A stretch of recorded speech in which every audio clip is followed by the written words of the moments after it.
Hello दोस्तों, स्वागत है आप सभी का अपने चैनल स्टे कूल में। मानव सदियों से आकाश में उड़ने की कोशिश करते आ रहा था, परंतु वह उड़ने में असफल हो जाता था। कई बार आकाश में उड़ने की कोशिश करते हुए कई मानव की मृत्यु भी हो जाती थी। फिर भी वह पक्षियों को आकाश में उड़ता देख उड़ने की कोशिश करता था और सोचता था, हमारे पंख क्यों नहीं है। इसके बाद राइट ब्रदर्स ने लोगों के उड़ने का सपना पूरा किया और उन्होंने पहला सफल जहाज बनाया, जिसके जरिए मानव आकाश में उड़ सके और उड़ने का आनंद ले सके। उस जहाज को बनाने के लिए उन्होंने बहुत स्ट्रगल किया।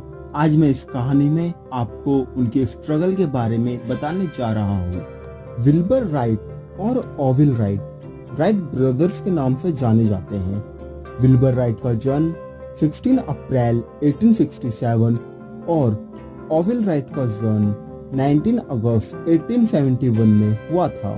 बचपन से ही दोनों भाइयों की टेक्नोलॉजी में काफी रुचि थी, जिसके कारण दोनों भाई प्रेस में काम करते थे। ओविल को पैसे कमाने का बहुत शौक था, जिसके कारण उन्होंने अपनी हाई स्कूल एजुकेशन छोड़ दी और समाचार पत्र और प्रेस में काम करने लगे।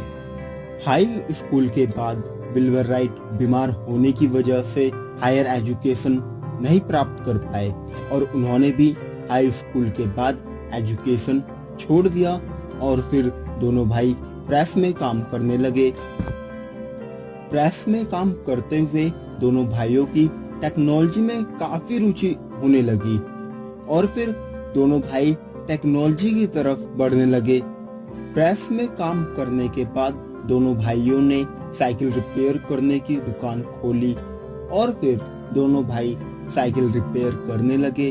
सन 1896 में जर्मन के साइंटिस्ट की मृत्यु जहाज से हो गई, जिसकी खबर सुनने के बाद दोनों भाइयों ने जहाज बनाने का फैसला लिया।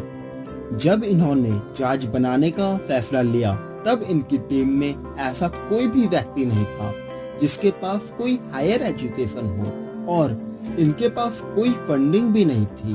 फिर भी इन्होंने अपना कार्य आरंभ किया। इन्होंने जहाज बनाने के लिए कई सारी किताबें पढ़ी। कई कोशिशों के बाद सन 1900 में इन्होंने पहला जहाज बनाया, जो केवल 12 सेकंड तक आकाश में उड़ सका और इसके बाद धरती पर आ गिरा और फिर यह जहाज उड़ने में असफल रहा। दोनों भाइयों ने जहाज के असफल होने के बाद कई पुस्तकों का अध्ययन किया और फिर सन 1903 में कई कोशिशों के बाद एक जहाज बनाया, जिसके पंखों का आकार काफी बड़ा था और जब उसे उड़ाया तो 100 फीट की ऊंचाई तक जा सका। उनकी इस कामयाबी को देखने के लिए केवल 5 लोग आए हुए थे। इस जहाज के बनने के कई दिनों बाद अमेरिका के लोग इन दोनों भाइयों को जानने लगे।